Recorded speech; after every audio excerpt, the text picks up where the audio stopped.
ఏంటి ఎక్కడ ఇన్స్పైర్ అవ్వాలి.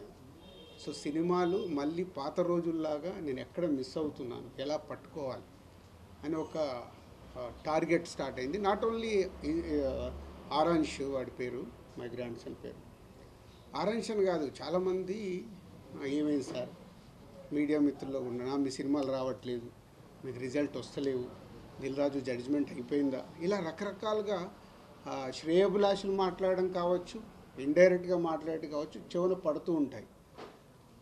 ఆ టైంలో నాకు ఒక ఫియర్ స్టార్ట్ అయింది. అరే నిజంగా నా జడ్జిమెంట్ పోయిందా, నిజంగా ఇంకా నేను రైట్ సినిమాలు ఇవ్వలేనా, లేదు కాంబినేషన్కి వెళ్ళిపోవాలా. ఇలాంటి టైంలో ఒకరోజు అనిల్ రావిపూడి కూడా ఇట్లా నా క్లోజ్ ఉండే డైరెక్టర్స్తో కాన్వర్సేషన్ స్టార్ట్ అయింది. సార్ ముందు ఉన్నదానికి ఇప్పటికీ నాలో ఏదో తేడా కనిపిస్తుంది, మీ అబ్జర్వేషన్ ఏంటి, నా క్లోజ్ ఉన్న వాళ్ళకి. లేదు లేదు సార్ మీరు సేమ్ చేస్తున్నారు, లేదు లేదు సేమ్ చేస్తే నా ఈ రిజల్ట్లు ఇంత చేంజ్ కాకూడదు, ఎక్కడో ఏదో. మా శిరీష్ గారు ఇక చెప్తూనే ఉంటారు, లేదు లేదు నువ్వు ఓవర్లోడ్ అవుతున్నావు, ఓవర్లోడ్ వల్ల యు ఆర్ నాట్ కాన్సన్ట్రేటింగ్. న్యాచురల్గా పండ్లు పెరిగినప్పుడు వర్క్ స్ప్లిట్ అయిపోతుంది అది ఎవరికైనా, నా పరిస్థితి కూడా అలాంటిది. లేదైతే I want is a steam line, దేనికి ఎలా చేయాలి అని. సో ఎప్పుడు ఇక్కడ సినిమా ఫీల్డ్లో సక్సెస్ ఉంటేనే వాల్యూ ఉంటుంది, అది ఎవరికైనా. మనం గతం కూడా చూస్తూనే ఉన్నాం, సక్సెస్ లేకుంటే వాల్యూ ఉండదని కాదు, సక్సెస్లో ఉన్నప్పుడు ఉండే వాల్యూ సక్సెస్లో లేనప్పుడు మనం మెల్లిగా డ్రాప్ అవుతున్న కొద్దీ మన పైన ఫ్రీగా ఉన్నాడు పిలుద్దామని పిలుస్తారు తప్పితే ఎమోషన్తో పిలవరు ఎక్కడికైనా పిలవాలంటే. సో అక్కడ నాకు ట్రిగ్గర్ అయింది, లేదు ఇప్పుడు చేతిలో ఏం సినిమాలు ఉన్నాయి, ఈ సినిమాలకి రిజల్ట్ ఎలా తెచ్చుకోవాలి. అలాంటి టైంలోనే శంకర్ గారి ఇండియన్ 2 రిలీజ్ అవ్వడం, ఇండియన్ 2 రిలీజ్ అయ్యి రిజల్ట్ మనందరికి తెలిసిందే.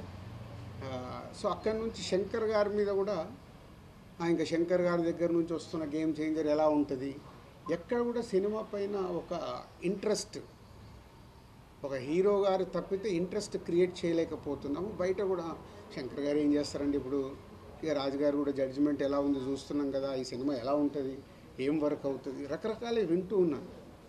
సో వింటూ ఓన్ చేసుకుంటూ, లేదు ఈ సినిమా ఏది నమ్మాను, శంకర్ గారు కథ చెప్పినప్పుడు 4 years బ్యాక్ ఏమి బిలీవ్ చేశాము అది ఉందా, సినిమాలో అది డెలివరీ చేస్తున్నామా అనే దాని మీదనే నంబర్ ఆఫ్ టైమ్స్ డిస్కషన్ పెట్టుకొని శంకర్ గారితో కూడా మాట్లాడుతూ, జనరల్గా మీ అందరికీ తెలుసు శంకర్ గారు ప్రొడ్యూసర్స్కి అంత యాక్సెస్ అనేది సినిమా విషయంలో, క్రియేటివిటీ విషయంలో ఏ పెద్ద డైరెక్టర్ కూడా ఇవ్వరు. సో బట్ నేను అప్రోచ్ అవుతూ ఎప్పటికప్పుడు, సార్ మీరు చెప్పిన కథ ఇది, మళ్ళీ మీరు చెక్ చేసుకుంటూ ఉండండి, ఈ సినిమా రిజల్ట్ మీకు నాకు చాలా ముఖ్యం, హీరో గారికి ఎలాగో ముఖ్యం, RRR తర్వాత వస్తుంది కాబట్టి ఆయనకు ముఖ్యమే. సో వెరీ ఇంపార్టెంట్ ఫిలిం అని వర్క్ చేస్తూ ఎస్ కమ్బ్యాక్గా వస్తున్నా, నేను ఇప్పుడు ఓన్ చేసుకుంటున్నాను, as it's a comeback film for me after long time. Telugu స్టేట్స్లో ఏ రకంగా తీసుకున్నా లాట్ ఆఫ్ కొట్టే మూమెంట్స్ ఉంటాయి.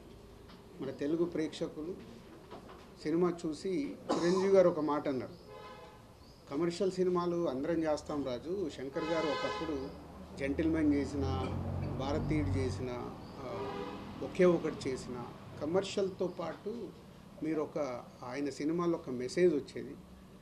నీ దగ్గరికి వెళ్ళి కూడా చాలా సినిమాలు నువ్వు ఫ్యామిలీలో తీసిన, యూత్లో తీసిన ఒక మెసేజ్, అంటే కమర్షియల్గా ఉంటూనే ఒక సినిమాలో ఒక వాల్యూతో ఇచ్చేవారు. సో నీకు చాలా రెస్పెక్ట్ ఫిలిం ఇది, కమర్షియల్తో పాటు చాలా రెస్పెక్ట్గా ఫీల్ అయ్యే సినిమా ఇది. అంటే శంకర్ గారు చెప్పిన దానికి, కథ విన్నప్పుడు నేను ఫీల్ అయిన దానికి, చిరంజీవి గారు ఇచ్చిన స్టేట్మెంట్కి రెండు నాకు బాగా సింక్ అయ్యాయి. సో అలాంటి సినిమా ఇది, గేమ్ చేంజర్. శంకర్ గారు ఒక శివాజీ చూసుకుంటే ఇప్పుడు ఎలా అయితే టిట్ ఫర్ ట్యాట్, ఒక హీరోయిజం ఉంటూ ఒక టిట్ ఫర్ ట్యాట్ ఉంటుందో, అలాగే ఇవాళ పొలిటికల్గా ఉన్న మనం చూస్తున్న స్టేట్స్లో కానీ మన ఇండియాలో పొలిటికల్గా ఉన్న మూమెంట్స్ కానీ, హీరో విలన్ మెయిన్ అంటే ఎస్జే సూర్య గారు, రామ్ చరణ్ గారు సీన్లు వస్తుంటే థియేటర్లో విజిల్స్ మూమెంట్స్, అవన్నీ క్లాప్స్ కొట్టే మూమెంట్స్, ఇలాంటి ఎన్నో సినిమాలో కుదిరాయి. ఆయన అనుకున్నాయి ఫైనల్ చూసుకున్నప్పుడు అవి కుదిరాయి. సో గేమ్ చేంజర్ మా 3.5-4 సంవత్సరాల ఎమోషన్స్కి ఇంకో 4 రోజుల్లో కంప్లీట్ అవ్వబోతుంది.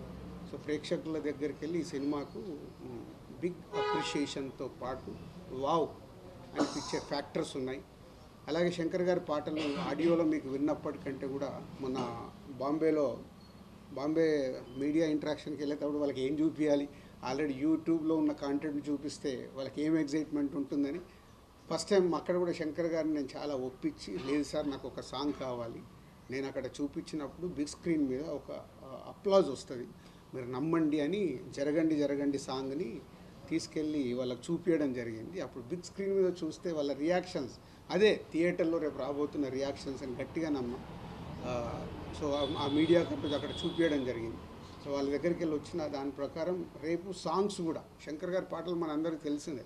థియేటర్లో చూసినప్పుడు ఆయన విజువలైజేషన్ కానీ ఆ గ్రాండియర్ కానీ 75 crores పాటల మీద స్పెండ్ చేశాం గేమ్ చేంజర్కి. సో రేపు అవి అద్భుతంగా స్క్రీన్ మీద కనిపించబోతున్నాయి.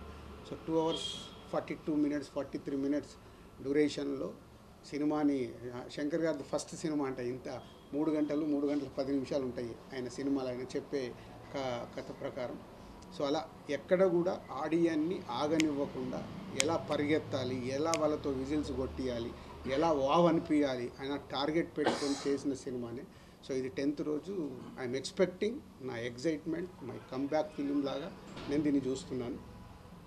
సో దీంతోపాటు సంక్రాంతికి వస్తున్నాం. మీ అందరూ అయితే సంక్రాంతికి వస్తున్నాం, మీరు ఆల్రెడీ ప్రేక్షకులు కానీ ఇండస్ట్రీ కానీ ఈవెన్ మీడియా మిత్రులు కానీ అది సూపర్ హిట్ అంటున్నారు. సో ఎస్, అది మీరు ఎలా అయితే అనుకుంటున్నారో అది 100% సూపర్ హిట్ ఫిలిం. సో 2 సినిమాలతో ఆ cinema is credit గోడ్స్ only Anil Ravipudi. ఆ కథ చెప్పినప్పటి నుంచి ఆయననే అన్ని రకాలుగా మీదేసుకొని, లేదు ఈ సినిమా రాజుగారికి, ఇప్పుడు నేను అన్నాను కదా, అంటే అనిల్తో నాకు జరిగిన సంభాషణ, ఎందుకు అనిల్ రిజల్ట్ దగ్గర ఏదో కారణం వల్ల పోతున్నాను, అది పోకూడదు అంటే ఆయన కూడా దాన్ని ఓన్ చేసుకొని, లేదు సార్ ఈ సినిమా మళ్ళీ F2 లాగా మన బ్యానర్లో ఇది సూపర్ డూపర్ హిట్ కొట్టాల్సిందని కథ చెప్పినప్పటి నుంచి అదే సంకల్పంతో చేసి మొన్నే చూపించాడు నాకు cinema. 2 hours 20 minutes duration, like F2 ఎలా అయితే ప్రేక్షకులు ఎంజాయ్ చేశారో అలా ఈ సినిమాని సంక్రాంతికి వస్తున్నాం కూడా ఈజ్ అ బిగ్ హిట్ కాబోతుంది. సో 2 సినిమాలతో కంబ్యాక్లో వస్తున్న ఎనర్జీతో ఉన్నాను. ఇంకా వారం రోజుల్లో నేను అనుకున్నట్టు ఆ రిజల్ట్స్ వస్తాయి. తెలుగు ప్రేక్షకులు ఆ సినిమాల్ని ఎక్కడో ఉంచుతారు, సక్సెస్ఫుల్గా ఒక లెవెల్లో ఉంచుతారు. మళ్ళీ సంక్రాంతికి దిల్ రాజు కంబ్యాక్ అని మీడియా మిత్రులు స్టేట్మెంట్లు రాస్తారు, అంత కాన్ఫిడెంట్గా ఉన్నాను. సో ఈ కంబ్యాక్తో పాటు ఈ సక్సెస్లతో పాటు నెక్స్ట్ చేయబోయేది చాలా జాగ్రత్తగా ఒరిజినల్ దిల్ రాజు ఎలా సినిమాల గురించి కష్టపడేవాడో, తక్కువ సినిమాలు చేసినా నా ఫోకస్ అలా పెట్టి సినిమాలు తీయాలనే సంకల్పంతో ఉన్నాను.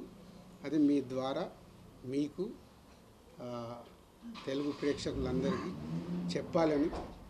అంటే గేమ్ చేంజర్ ఈవెంట్ రోజు నాకు ఎక్కువ మాట్లాడడానికి కూడా ఆ రోజు సమయం లేకపోవడం వల్ల అక్కడ ఉన్న క్రౌడు, అప్పటికే పోలీసు వాళ్ళు బ్యారికేడ్స్ అన్నీ ఇరిగిపోతున్నాయి సార్, కష్టమైపోద్ది అంటే హరియప్ చేశాం. అండ్ ఆ ఈవెంట్ అంత పెద్ద సక్సెస్ చేయడానికి ఆ పోలీసు యంత్రాంగం కూడా ఎక్కడ చిన్న ఇన్సిడెంట్ జరగకుండా వాళ్ళు చాలా జాగ్రత్తలు తీసుకొని చేశారు. వారికి కూడా police department, Rajahmundry east Godavari police department అందరికి కూడా ధన్యవాదాలు. సో పోతే ఇందాక ఆరాంశి చెప్పిన దానికి నాలో ఎనర్జీ తెచ్చుకోవడానికి ఒక వ్యక్తి కారణం, ఆయననే ఇన్స్పిరేషన్గా తీసుకున్నాం. ఈజ్ ఓన్లీ పవన్ కళ్యాణ్ గారు.